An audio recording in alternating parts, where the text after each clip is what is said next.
You were supposed to handle this. First, there was a witness, and then a video, and now another witness. Why are you so useless? My name is Sani Muazu. These days, I add Makama to the name because I have a traditional title, Makama of Jos North.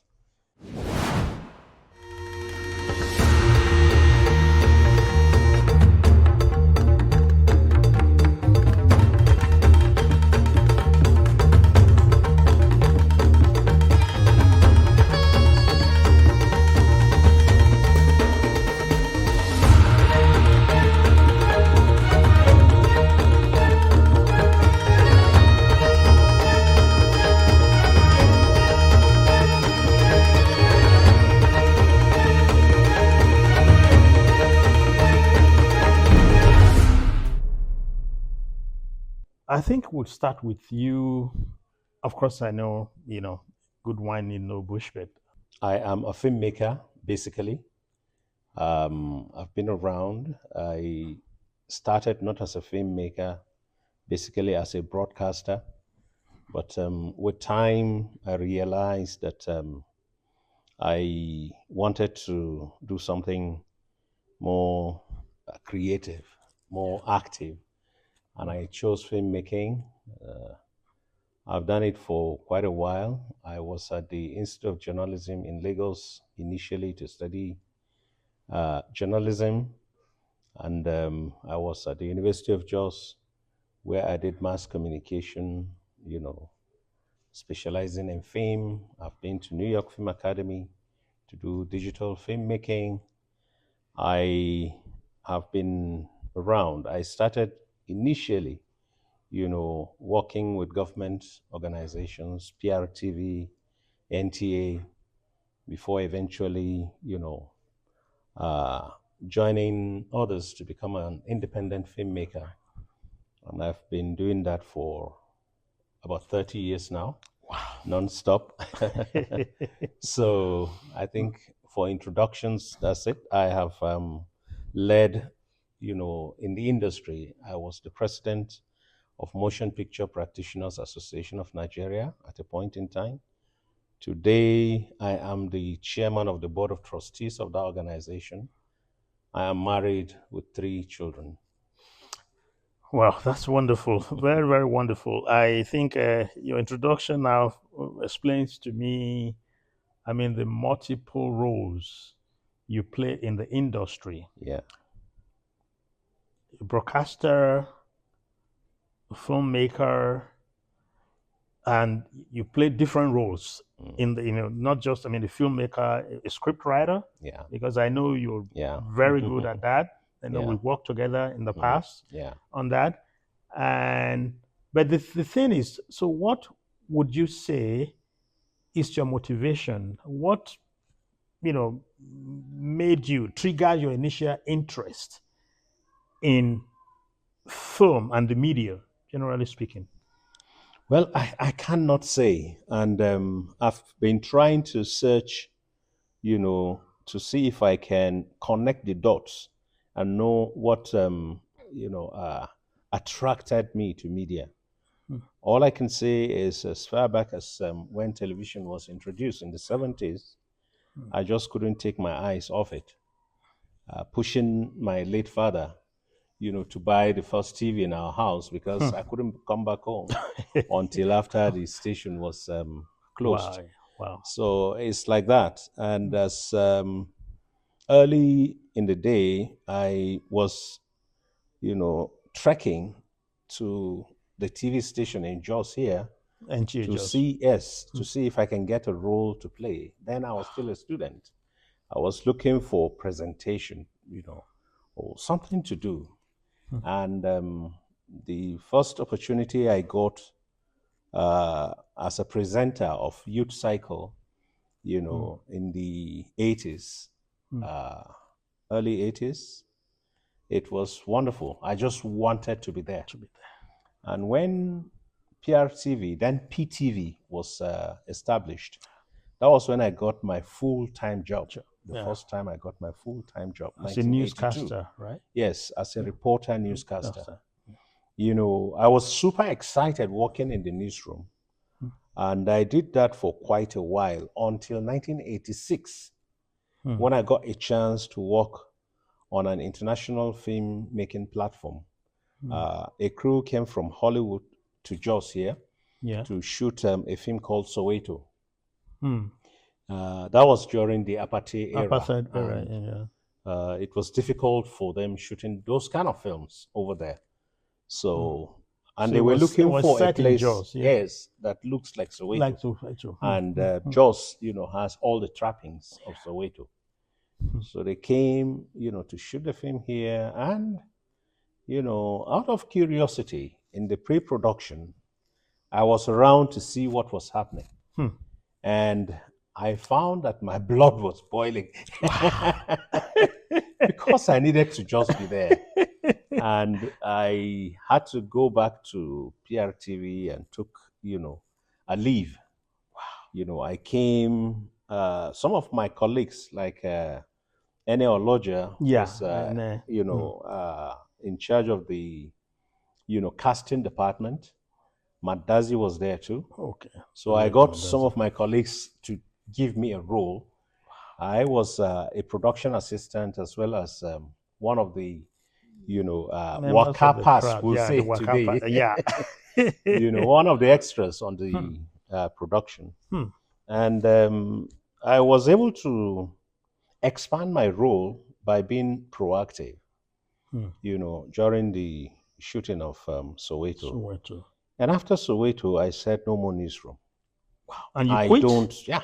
I said I don't belong there. That was bold. Yeah. Actually, I was, as a young man, a very restless person. I'm not the kind of person that will come to work at 7 because somebody says so. I'm likely to be there because that's, you know, just the way I was. Wanted to do. And you don't tell me to go home at 4 because I'm likely to stay there till 11 in the night if I have something doing. So once I have a chance to move to another phase in my life, I did. And what are the financial risk? You didn't probably take that. Let me put it this way: I never cared.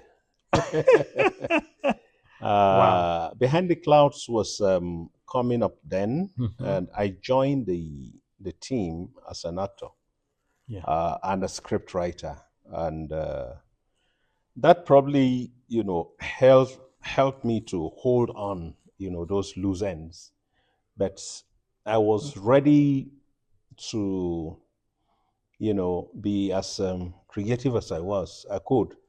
I had written plenty of scripts. You know, I was looking for how to bring them, you know, to being.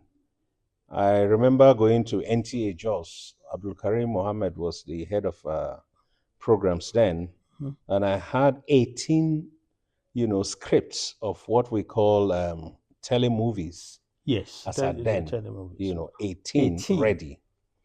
And Abdul Karim, you know, just back from the US then, couldn't turn me back. And that was how we created a series called Bakandemia in 1986. So that was the kind of person I was. And the advent of Nollywood, Kannywood met me, you know, working on set. And in the field. So how did you learn the craft of script writing? I mean, if you had been that productive at that age, so how, I mean, did you go to, I mean, well, I know you went to different institutions to study, but did you start writing before then, or how? Let me put it this way. I had done news reporting and advanced writing at NIJ. So I was writing, but not scripts. Yes. You know, and when I joined Soweto, that was the first time I came across a real professionally written screenplay. Yeah. I was used to, you know, scripts for stage and other shows, but variety I was shows. I was not used to seeing a screenplay, a professionally written screenplay. like I did during the shoot of Soweto. Yeah. So I took the script of Soweto just like you will take a textbook. I studied it. I studied the it form, exactly. The language. Then there was no internet. There were no places you go to for more knowledge. The libraries were also not up to date, as robust as they are today. Yeah. I checked libraries looking for books, on screenplay writing, and they were not available then. Wow. So I took the script of Soweto like a textbook and studied it. I had a typewriter that I bought when I was in Lagos to be a journalist. Manual typewriter. Yeah. I sat on that manual typewriter and kept, churning my, 18 script that I mentioned, without stopping. I was just, that was, in a way how it starts. But with time, more books were coming. I had a very, one of my rare collections, Essentials of Filmmaking, that was brought to me from the UK, which, gave me, more opportunity to understand, the mechanics. Why you are doing most of what the you have done. of writing and even producing and directing. I then decided I wanted to go to the UK to continue with my studies. But there was the opportunities were very slim then. It's not easy. I was to study theater arts at the University of Jos, but I didn't want theater arts. I wanted, film. Mass communication film. So when mass communication gave me a chance, and there were elements of film. Yes. And with people like Dr. Enahoro, now Professor Enahoro, Matt Mogeku, people that could, push me a bit forward. It was another chance, to, interact with people like that and to get better and better. We thank God today, young people don't know what we went through. Yes. I can attest to that.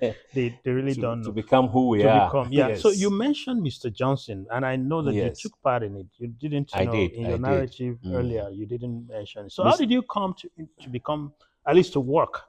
I know you worked on that. Exactly. Mr. Johnson was a much more easier, progression. Yeah.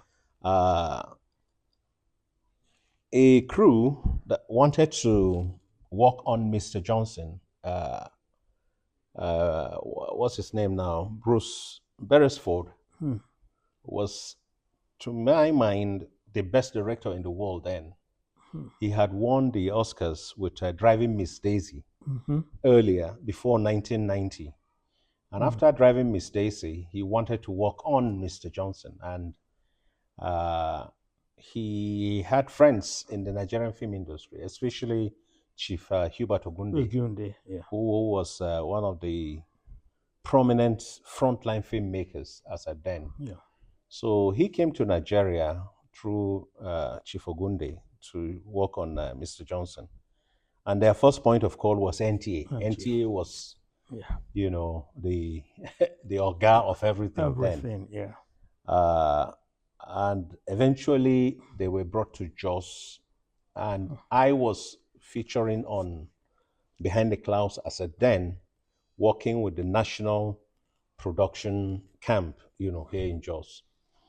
So it was, like I said, easy because we were actors, established actors, working in the industry when Mr. Johnson came.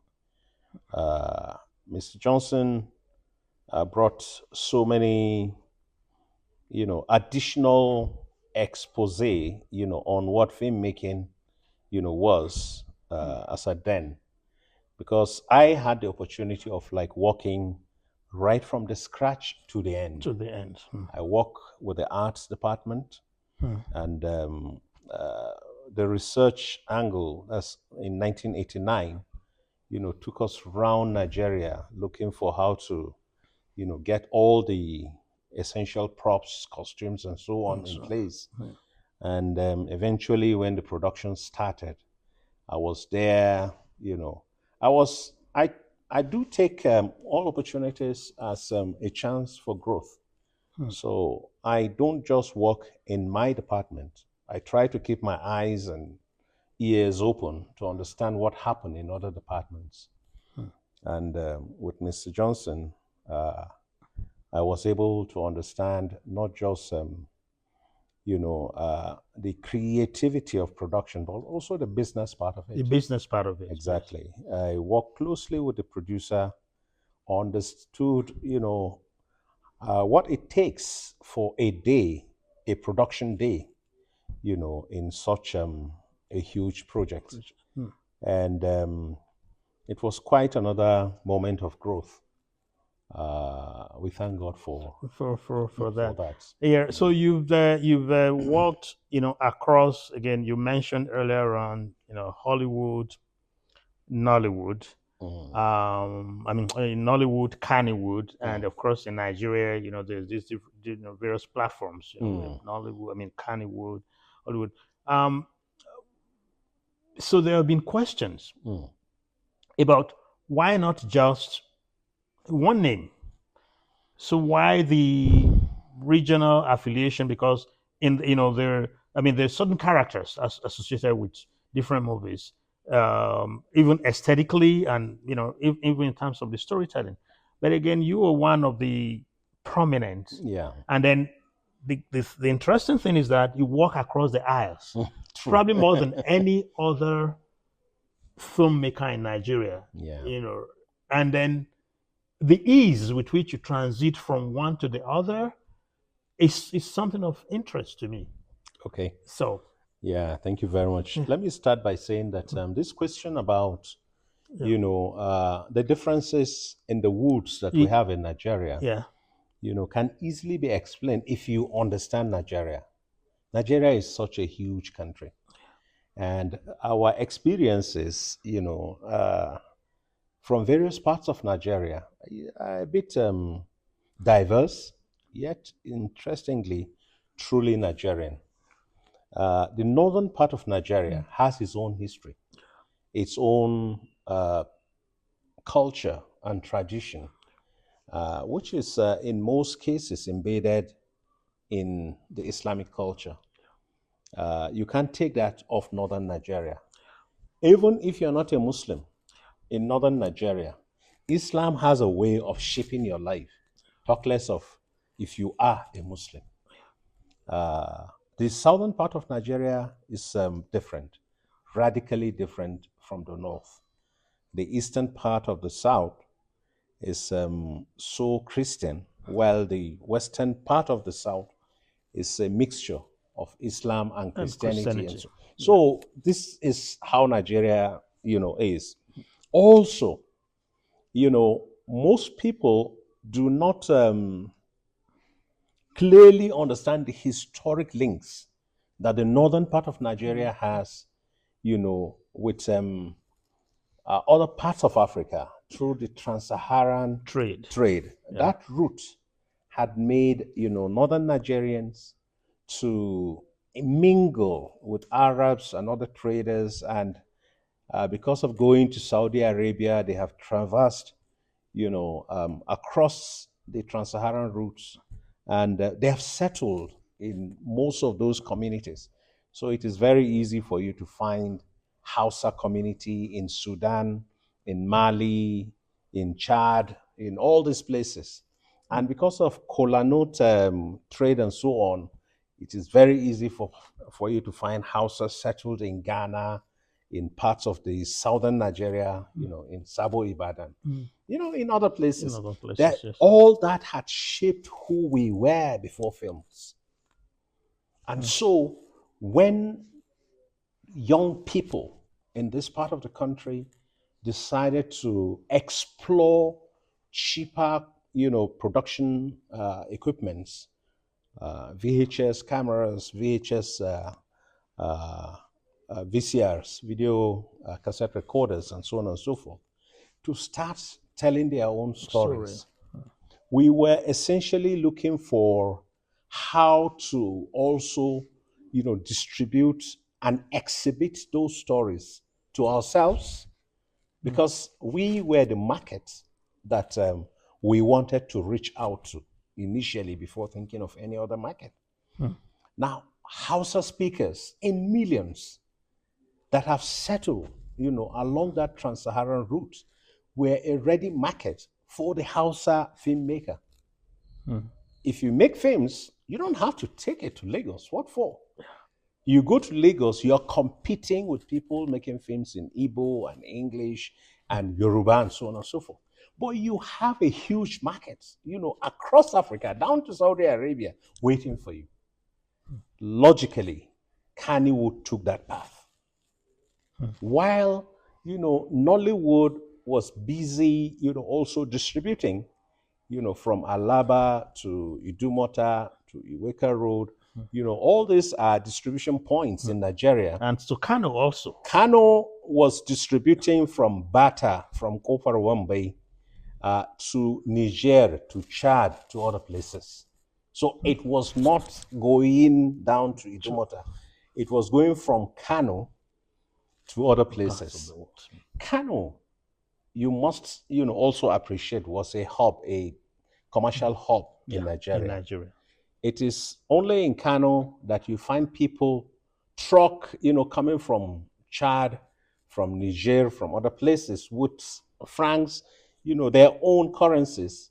They come to Kano to buy in their currency.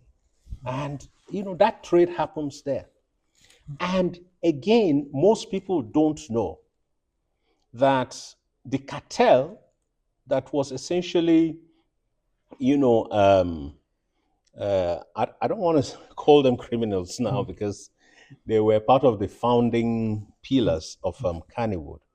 But the cartel that was mass dubbing films, Indian films, American films, Chinese films, and transporting them to other parts of Africa were based in Kano, controlled by people from Niger, not even people from Nigeria.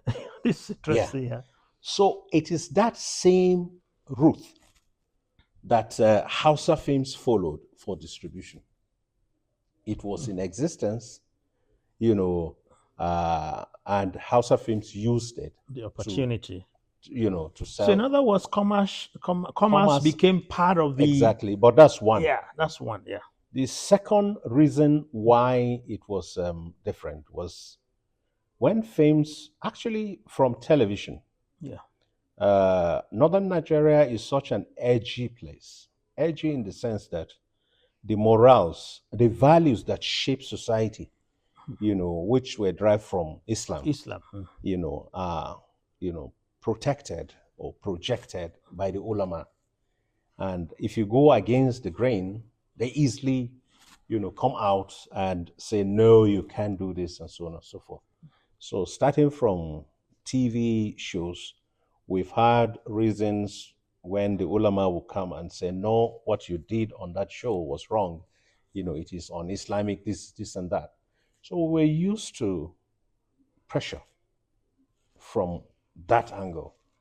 Now, when films came, and because of our worldviews, we've watched lots of American films, and in American films, sex was one of the selling points. Exactly. Themes or angles you explore to sell. We would, as filmmakers, love to do that.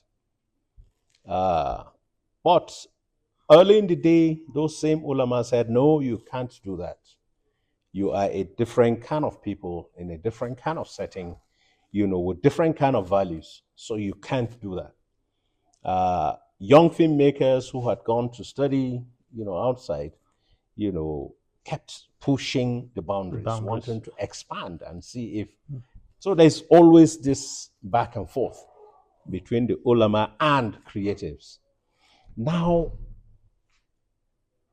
films from southern Nigeria are a bit more freer to explore, this, marketing points. And the films, especially, from what we call Nollywood today, Yeah. gave a lot of concern to the ulama. They are Nigerian films, but because of certain excesses, the ulama kept wanting to block them from coming to the north. Now that gave rise for another kind of film to take over, since southern films are not really serving the market the way it, at least in terms of the values. Exactly. Yeah. So Hausa films also rise. Yeah. And for them to rise, recently, I had to talk about a ban that was placed on 22 films in Kano recently, and how it was lifted. I said, most people do not know that we, the practitioners in the industry, were part and parcel of the block that formed the Kano Census Board.